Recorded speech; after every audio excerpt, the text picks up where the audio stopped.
Doctor గారు నమస్తే అండి. నమస్తే అండి. డాక్టర్ ప్రణీత్ గారు. సో ఇంటర్వెన్షనల్ కార్డియాలజిస్ట్ గా ఉన్నారు కేర్ బంజారాలో. Yes madam. So doctor garu ఎన్నో ఏళ్ళ ఎక్స్పీరియన్స్ మీది, ఎన్నో కేసులు చూసుంటారు. అయితే జనరల్ అవునండి. గా నేను డాక్టర్ని ఇంటర్వ్యూ చేసినప్పుడు కూడా చెప్తారు ఏంటంటే విమెన్ లో ఎక్కువగా ఉండదు కార్డియాక్ ఇష్యూస్ అనేవి, సో మెన్ లోనే ఎక్కువగా ఉంటాయని. అయితే మన ప్రముఖ టాలీవుడ్ నటులు డాక్టర్ రాజేంద్ర ప్రసాద్ గారి కూతురు 38 ఏళ్లకే కార్డియాక్ అరెస్ట్ తోని మృతి చెందడం జరిగింది. అంటే ఉమెన్ లో కార్డియాక్ ఇష్యూస్ అనేవి ఎందుకు వస్తాయి ఇంత చిన్న వయసులో? సో రావడమే అది కార్డియాక్ అరెస్ట్ అంట, చనిపోవడం కూడా జరిగింది. ఏంటి డాక్టర్ గారు ఇది? అది మీరన్న మాట వాస్తవం అండి. ఇది ఒక బాధాకరమైన సిచ్యువేషనే. చిన్న వయసులో ఆ ఆయన కూతురు చనిపోవడం అనేది బాధాకరమైన విషయమే. మీరు అన్నట్టు మగవాళ్ళతో మనం పోల్చి చూసుకుంటే ఆడవాళ్ళలో హార్ట్ అటాక్స్ రావడం అనేది సాధారణంగా తక్కువగానే చూస్తుంటాం. తక్కువగా చూస్తున్నంత మాత్రాన ఆడవాళ్ళలో హార్ట్ అటాక్ రాదు అని చెప్పడానికి లేదు. సో ఉమ్, ఆడవాళ్ళలో కూడా హార్ట్ అటాక్ వచ్చే అవకాశం ఉంటుంది. చిన్న వయసులో సాధారణంగా రాకూడదు. చిన్న వయసులో హార్ట్ అటాక్స్ వస్తున్నాయంటే ప్రత్యేకించి వేరే ఏదైనా ఆ వ్యక్తిలో రిస్క్ ఫ్యాక్టర్స్ ఉండే అవకాశం ఉంది. నార్మల్ గా ఏజ్ తో పాటు ఉండే రిస్క్ ఉంటుంది. అలాగే కామన్ గా చూసే రిస్క్ ఫ్యాక్టర్స్ ఏవైతే చెప్తామో బ్లడ్ ఉమ్, ప్రెషర్ కానీ డయాబెటీస్ కానీ కొలెస్ట్రాల్, దీని ద్వారా ఒక వ్యక్తికి హార్ట్ అటాక్ వచ్చే అవకాశం ఉంది. ఆడవాళ్ళలో హార్ట్ అటాక్స్ రావడము, వాటిని గుర్తించడము, అలాగే దాంతో అయ్యే ప్రాబ్లమ్స్ కొంచెం మగవాళ్ళతో పోల్చుకుంటే కొంచెం డిఫరెంట్ గా ఉంటాయి. ఉమ్, ముఖ్యంగా ఫస్ట్ థింగ్ మనం చూస్తే ఆడవాళ్ళలో హార్ట్ అటాక్స్ అనేవి మిస్ అయ్యే అవకాశాలు ఫస్ట్ గా మనం చూస్తుంటాం. ఏదైతే సాధారణంగా చెప్పే సిమ్టమ్స్ ఏవైతే ఉన్నాయో, చెస్ట్ పెయిన్ కానీ, బ్రీదింగ్ డిఫికల్టీ కానీ, చెమటలు పట్టడం కానీ, ఈ సిమ్టమ్స్ అనేవి ఆడవాళ్ళలో కొంచెం క్లాసికల్ గా ఉండకపోవచ్చు. వీళ్ళలో కొంచెం వేగ్ సిమ్టమ్స్ ఉంటాయి. ఏదో అలసిపోవడం కానివ్వచ్చు, లేదా ఏదో లాగుతుందని కానివ్వచ్చు, అండ్ అదర్ ఇష్యూస్ కూడా ఉండడం వల్ల ముందు ప్రాబ్లమ్ ని ఐడెంటిఫై చేయడంలో కొంచెం డిలే అయ్యే అవకాశం ఉంది. ఏటిపికల్ ప్రెజెంటేషన్స్ అంటాము. వీటి ద్వారా డయాగ్నోస్ చేసే ప్రాబ్లం ఒకటి ఉండొచ్చు. అండ్ ఇన్ జనరల్ గా కూడా కొంతమందిలో నెగ్లెక్ట్ కొంచెం చూస్తూ ఉంటాము. ఆడవాళ్ళు సాధారణంగా ముందుకు రారు ప్రాబ్లమ్స్ ని బయట పెట్టడానికి, లేదా చెప్పినా వాటిని అంత సీరియస్ గా తీసుకోకుండా కొట్టిపడేయడం ద్వారా కూడా కొంచెం డిలే ఇన్ డయాగ్నోసిస్ అయ్యే అవకాశం ఉంది. సెకండ్ థింగ్, ఒకసారి హార్ట్ అటాక్ వచ్చినప్పుడు ఆ ఆ మగవాళ్ళలో తో పోల్చుకుంటే ఆడవాళ్ళలో సీరియస్ అయ్యే అవకాశాలు కూడా ఎక్కువ ఉన్నాయి. అంటే కాంప్లికేట్ అవడం కానివ్వండి, అలాగే చనిపోయే ప్రమాదం కూడా మగవాళ్ళతో పోల్చుకుంటే ఆడవాళ్ళలో కొంచెం ఎక్కువగా రిస్క్ ఉంది. సో అందుకే ఆడవాళ్ళలో హై ఇండెక్స్ ఆఫ్ సస్పిషన్ పెట్టమని చెప్తాము. అండ్ వాళ్ళలో ఈక్వల్లీ అగ్రెసివ్ గా ట్రీట్ చేయమని కూడా మనం ఫాలో అవుతూ ఉంటాం. మీరు అడిగిన క్వశ్చన్ లో ఇప్పుడు ఆడవాళ్ళలో హార్ట్ అటాక్ ఎందుకు వచ్చింది, వాళ్ళకి సాధారణంగా రాకూడదు కదా, బట్ అయినా కానీ హార్ట్ అటాక్ వస్తుంది అంటే వాళ్ళలో కొన్ని అడిషనల్ రిస్క్ ఫ్యాక్టర్స్ ఉండొచ్చు. దానివల్ల హార్ట్ అటాక్ ఇంక్రీజ్ అయ్యే అవకాశం ఉంది. ఆడవాళ్ళలో ప్రత్యేకించి ఉండే కామన్ థింగ్, మనం మగవాళ్ళతో డిఫరెంట్ గా చూస్తే వీళ్ళలో ఉండే hormone related issues. So normal గా ఈ ఎస్ట్రోజన్, ప్రొజెస్ట్రోన్ అనే హార్మోన్స్ ఏవైతే ఆడవాళ్ళలో ఉంటాయో, ఇవి మెన్స్ట్రల్ సైకిల్స్ ని రెగ్యులర్ గా ఉండడానికి, చైల్డ్ బర్త్ లో అలాగే హెల్ప్ చేయడానికి అవుతుంది. ఈ హార్మోన్ బ్యాలెన్స్ అనేది చాలా డెలికేట్ గా ఉంటుంది. ఈ బ్యాలెన్స్ కొంచెము ఏదైనా గడబడైతే ఈక్వల్లీ హార్ట్ అటాక్ కానీ, బీపీ కానీ వచ్చే ప్రమాదం పెరుగుతుంది. సో ఏదైతే విమెన్ కి ఈ హార్మోన్ బ్యాలెన్స్ ప్రాబ్లం ఉంటుందో, లైక్ కామన్ గా చూసే problem polycystic ovarian disease, PCOD అంటారు. లేదా ఇంకేదైనా ఓవరీ రిలేటెడ్ ప్రాబ్లం ఉన్న, మెన్స్ట్రల్ ఇర్రెగ్యులారిటీస్ ఉన్నప్పుడు వీళ్ళలో ఈ హార్మోన్ ఇంబ్యాలెన్స్ రావడం బట్టి వీళ్ళకి ఇలాగే హార్ట్ అటాక్, స్ట్రోక్ వచ్చే రిస్క్ పెరుగుతుంది. ఓకే. అలాగే ఒబేసిటీ, వెయిట్ గెయిన్ ఎక్కువ అయినప్పుడు కూడా ఈ హార్మోన్ ఇంబ్యాలెన్స్ యాడ్ అయ్యి దాంతో కూడా ఈ హార్ట్ అటాక్, స్ట్రోక్ వచ్చే ప్రమాదం పెరుగుతుంది. Um, and finally pregnancy related problem ఉన్నప్పుడు, ఏదైతే విమెన్ ప్రెగ్నెంట్ అయినప్పుడు ప్రెగ్నెన్సీ పీరియడ్ లో వాళ్ళకి బీపీ డయాగ్నోజ్ అయినా, ప్రీ ఎక్లాంప్సియా లేదా ప్రెగ్నెన్సీ ఇండ్యూస్ హైపర్ టెన్షన్ అంటాము. అలాగే ప్రెగ్నెన్సీతో పాటు అసోసియేట్ అయ్యే డయాబెటీస్, జెస్టేషన్ డయాబెటీస్ మిలిటస్ అంటాం. ఇలాంటి సందర్భం ఉన్న వాళ్ళు కూడా తర్వాత ప్రెగ్నెన్సీ పీరియడ్ దాటిన తర్వాత కూడా వీళ్ళకి హార్ట్ అటాక్ లేదా స్ట్రోక్ వచ్చే రిస్క్ ఎక్కువ అవుతుంది. సో ఈ వేరియస్ రిస్క్ ఫ్యాక్టర్స్ యాడ్ అయినప్పుడు ఆడవాళ్ళలో కూడా సాధారణంగా చూడని రిస్క్ మనకు పెరుగుతుంది. అండ్ తద్వారా వచ్చే ప్రాబ్లమ్స్ మనం చూస్తున్నాం. అంటే డెలివరీ తర్వాత కూడా ఈ ఇష్యూస్ అనేవి వచ్చే అవకాశం ఉంటుందా డాక్టర్ గారు? ఏ వ్యక్తికైతే ప్రెగ్నెన్సీ పీరియడ్ లో బీపీ వచ్చినప్పుడు తర్వాత వాళ్ళకి మళ్ళా బీపీ వచ్చే రిస్క్ అనేది ఉంటుంది. సో ప్రెగ్నెన్సీ దాటిన తర్వాత కూడా వాళ్ళు బీపీని మానిటర్ చేసుకోవాల్సిన అవసరం ఉంటుంది. అన్ఫార్చునేట్లీ అది చెక్ చేయనప్పుడు బీపీ అలాగే ఉండి అది కంటిన్యూస్ గా దాని ప్రభావం కనిపించి ఇలా హార్ట్ అటాక్ కానీ స్ట్రోక్ లాగా అది బయటకు వచ్చే అవకాశం ఉంది. సో ఏదైతే ప్రెగ్నెంట్ గా ఉన్నప్పుడు బీపీ లేదా షుగర్ డయాగ్నోజ్ అయినప్పుడు వాళ్ళు తర్వాత కూడా ప్రెగ్నెన్సీ పీరియడ్ దాటిన తర్వాత కూడా అప్పుడప్పుడు మానిటర్ చేసుకోవడం అనేది ఇంపార్టెంట్. అండ్ ఒకవేళ వాళ్ళకి ఆ బీపీ కానీ షుగర్ కానీ తెలిస్తే వాటిని కంట్రోల్ చేయడం ద్వారా ఇలాంటి కెటాస్ట్రోఫీ అవ్వకుండా మనం ప్రివెంట్ చేసే అవకాశం ఉంటుంది. ఎస్. అయితే డాక్టర్ గారు ఇక్కడ చూస్తే 38 ఇయర్స్ ఏనండి, చాలా చిన్న వయసు, అదే బాధాకరంగా ఉంది. అవునండి, అవునండి. ఎస్. సో సో అదే 38 ఇయర్స్ కి కోమార్బిడిటీస్ ఉండే అవకాశం ఉంటుందా డాక్టర్ గారు? జనరల్ గా చూస్తూ ఉంటారు, మీ దగ్గరికి ఎంతో మంది పేషెంట్స్ వస్తూ ఉంటారు కదా. అవునండి. సో కొర్నరీ ఆర్టరీ డిసీజ్ అన్నప్పుడు ఈ హార్ట్ అటాక్ ఏదైతే వస్తుందో గుండెకి అందించిన రక్తనాళాల్లో ఉండే ప్రాబ్లం, వీటిని మనం కొర్నరీ ఆర్టరీ డిసీజ్ అంటాం. ఈ కొర్నరీ ఆర్టరీ డిసీజ్ లో కూడా కామన్ గా చూసే ప్రాబ్లం కొలెస్ట్రాల్ అనేది డిపాజిట్ అయ్యి బ్లాకేజెస్ వచ్చి దాని ద్వారా వచ్చే హార్ట్ అటాక్. ఇది సాధారణంగా ఏజ్ తో పాటు చూస్తాము. ఆడవాళ్ళల్లో ఆర్ పర్టికులర్లీ యంగర్ పాపులేషన్ లో వేరే రకంగా కూడా రక్త సరఫరాలో ప్రాబ్లం ఉండే అవకాశం ఉంది. వీటిల్లో కొన్ని పారామీటర్స్ చూస్తే ఒకటి వాసోస్పాస్టిక్ యాంజైనా అంటాం, అంటే బ్లడ్ వెజల్స్ గట్టిపడిపోయినాయి ఆర్ కాంట్రాక్ట్ అయిపోవడం వల్ల కూడా బ్లడ్ సర్క్యులేషన్ కాసేపు అవ్వలేదు అండ్ దాని ద్వారా హార్ట్ అటాక్ వచ్చింది. రెండోది కార్నరీ ఆర్టరీ డైసెక్షన్ అంటాము, బ్లడ్ వెజల్స్ లోనే చీలికిపోవడం వల్ల కూడా బ్లడ్ సర్క్యులేషన్ సరిగ్గా అవ్వలేదు, దాని ద్వారా కూడా కొంచెం ఇబ్బంది ఉండే ఉంటుంది. అలాగే మైక్రోవాస్కులర్ యాంజైనా అంటాము, పెద్ద బ్లడ్ వెజల్స్ కాకుండా చిన్న చిన్న బ్లడ్ వెజల్స్ లో కూడా ప్రాబ్లం రావడం ద్వారా కూడా దాని ద్వారా కూడా హార్ట్ అటాక్స్ లాగా వచ్చే అవకాశం ఉంది.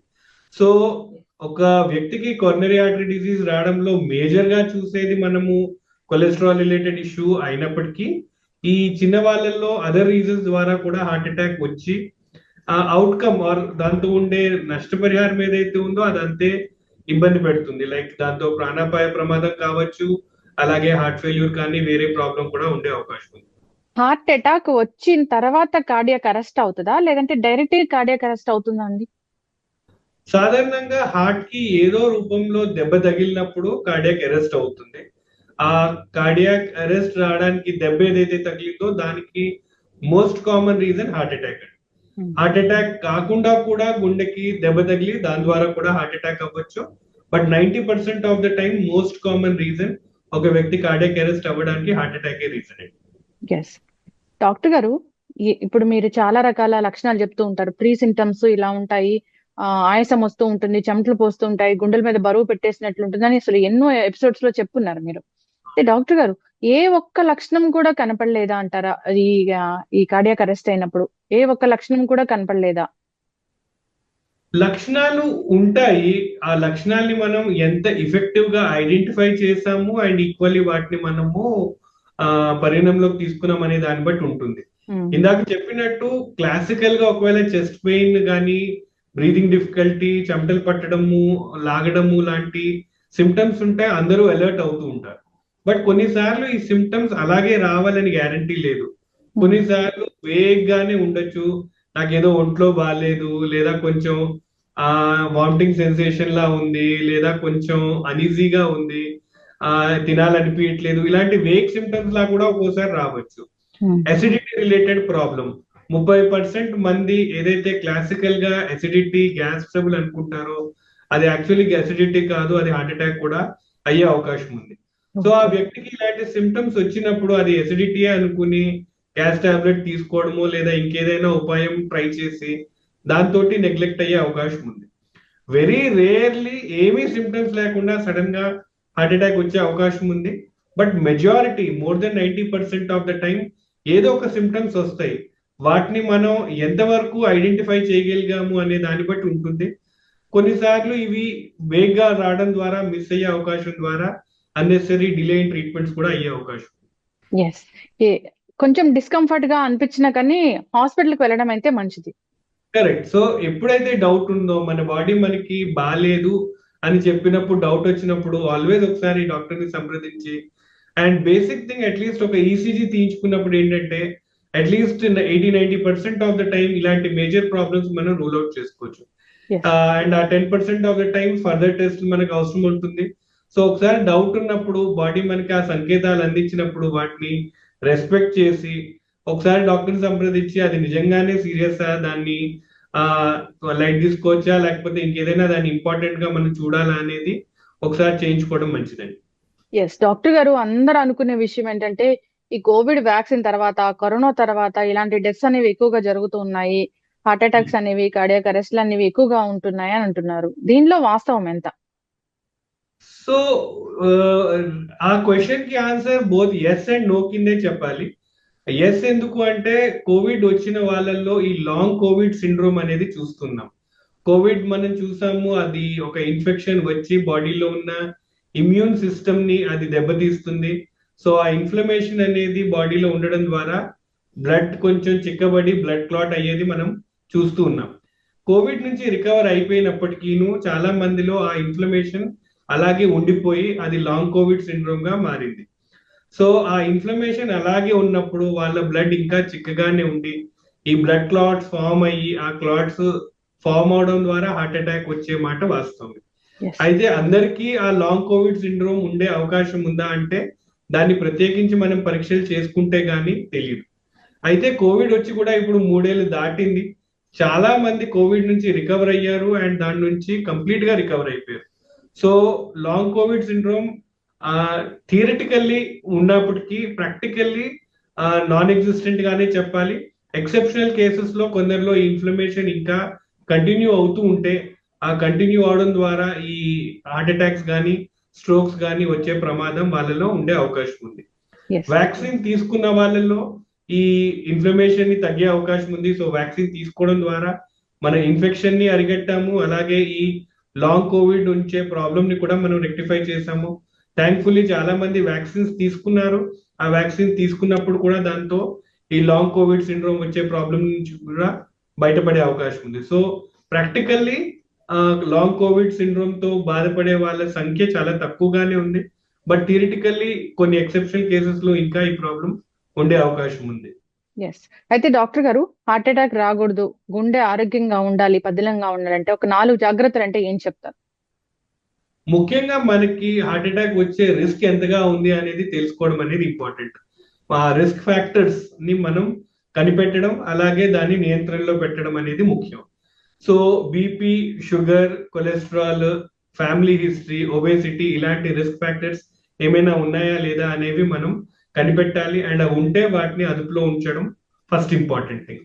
ఆడవాళ్ళలో ముఖ్యంగా అదర్ రిస్క్ ఫ్యాక్టర్స్ ని మనం చూస్తాం. లైక్ ఈ ప్రెగ్నెన్సీ రిలేటెడ్ హైపర్ టెన్షన్, ప్రెగ్నెన్సీతో ఉండే డయాబెటీస్, అలాగే పాలిసిస్టిక్ ఓవేరియన్ డిజీజ్ అలాంటి ప్రాబ్లమ్స్ ఏమైనా ఉంటే వాళ్ళలో కూడా ఈ రిస్క్ అనేది పెరిగే అవకాశం ఉంటుంది. క్రానిక్ ఇన్ఫ్లమేటరీ కండిషన్స్ లైక్ ఎవరికైతే ఆర్థరైటిస్ ప్రాబ్లం ఉంటుందో, రొమటాయిడ్ ఆర్థరైటిస్, ఎస్ఎల్ఈ లేదా ఏమైనా జాయింట్ పెయిన్స్ ఇలాంటి వాళ్ళలో కూడా రిస్క్ అనేది పెరుగుతుంటుంది. Psoriasis, HIV infection, hepatitis B ఇలా క్రానిక్ ఇన్ఫెక్షన్స్ ఉన్న వాళ్ళలో కూడా ఇన్ఫ్లమేషన్ ద్వారా ఈ హార్ట్ అటాక్ వచ్చే రిస్క్ ఉంటుంది. సో రిస్క్ ఫ్యాక్టర్స్ ని ఐడెంటిఫై చేయాల్సిన అవసరం అండ్ వాటిని నియంత్రణలో పెట్టాల్సింది ఫస్ట్ ఇంపార్టెంట్. సెకండ్ థింగ్, మందులు వాడాలి. మందులు క్రమంగా వాడటము అండ్ అవి కరెక్ట్ గా పనిచేస్తా లేదా చెక్ చేసుకోవాల్సిన అవసరం ఉంది. డాక్టర్ ని సంప్రదించి చేయాల్సిన టెస్ట్ చేసుకుని వాటిని ఆప్టిమం లెవెల్లో మనం కంట్రోల్ చేసామా లేదా అనేది రెండో ఇంపార్టెంట్ థింగ్. మూడోది డైట్. డైట్ అనేది మోడరేట్ క్వాంటిటీస్ లో మనం తీసుకోవాలి. హెల్దీ ఫుడ్, వీటిలో క్వాంటిటీ కన్నా క్వాలిటీ మీద మనము ఇంపార్టెంట్ దృష్టి పెట్టాలి. సో అన్ని ఆహారాలు ఇంపార్టెంటే, వాటిని మనం లిమిటెడ్ క్వాంటిటీస్ లో తీసుకుని మోడరేట్ క్వాంటిటీస్ లో తీసుకోవడం ద్వారా దాంతో ఉండే బెనిఫిట్ ని మనం తీసుకుంటూ డిసడ్వాంటేజెస్ రాకుండా మనం వాటిని కాపాడచ్చు. And finally physical activity, exercise. Exercise అనేది ఒక్కొక్కల ఏజ్ గ్రూప్ లో ఒక్కొక్కల కెపాసిటీ బట్టి ఉంటుంది. But any form of physical activity, exercise చేయడం ద్వారా మన బాడీని మనం హెల్దీగా ఉంచుకుంటూ వేరియస్ ప్రాబ్లమ్స్, హార్ట్ అటాక్సే కాదు, అలాగే వేరే హెల్త్ ఇష్యూస్ ని కూడా మనం కంట్రోల్లో పెట్టే అవకాశం ఉంది. సో ఈ జాగ్రత్తలు తీసుకోవడం ద్వారా మనం హెల్తీగా ఉంటూ ఈ అన్ఫార్చునేట్ ఈవెంట్స్ రాకుండా మనం వీలైనంతగా ప్రివెంట్ చేసే అవకాశం ఉంటుంది. ఓకే. ఇప్పుడు చిన్న వయసులోనే హార్ట్ అటాక్ అనేది వస్తూ ఉంది కాబట్టి సో ఎన్ని నెలలకు ఒకసారి డాక్టర్ ని సంప్రదించి ఎలాంటి టెస్టులు చేయించుకుంటే మంచిదంటారు? సాధారణంగా 40 ఇయర్స్ దాటిన తర్వాత ఒక్కోసారి యాన్యువల్ హెల్త్ చెకప్ చేయించుకుంటే మంచిది. 40 ఇయర్స్ లోపల ఒక వ్యక్తికి ఏదైనా అడిషనల్ రిస్క్ ఫ్యాక్టర్స్ ఉంటాయి, లైక్ ఫ్యామిలీలో ఎవరికైనా చిన్న వయసులోనే హార్ట్ అటాక్ రావడము లేదా సడన్ గా చనిపోవడము అలాంటివి ఉంటే వాళ్ళు అర్లీ ఏజ్ లోనే రావడము, అలాగే అదర్ రిస్క్ ఫ్యాక్టర్స్ ఉంటాయి, బీపీ, షుగర్, కొలెస్ట్రాల్ లాంటివి ఉంటే వాళ్ళు కూడా అర్లీ ఏజ్ లో రావడం. సాధారణంగా ఏమీ రిస్క్ ఫ్యాక్టర్స్ లేకపోతే వన్స్ ఎవ్రీ 5 ఇయర్స్ సరిపోతుంది. వర్సెస్ రిస్క్ ఫ్యాక్టర్స్ ఉంటే సంవత్సరానికి ఒకసారి చొప్పున డాక్టర్ ని సంప్రదించి టెస్టులు చేయించుకుని వాటిని అదుపులో ఉంచాల్సిన అవసరం ఉంటుంది.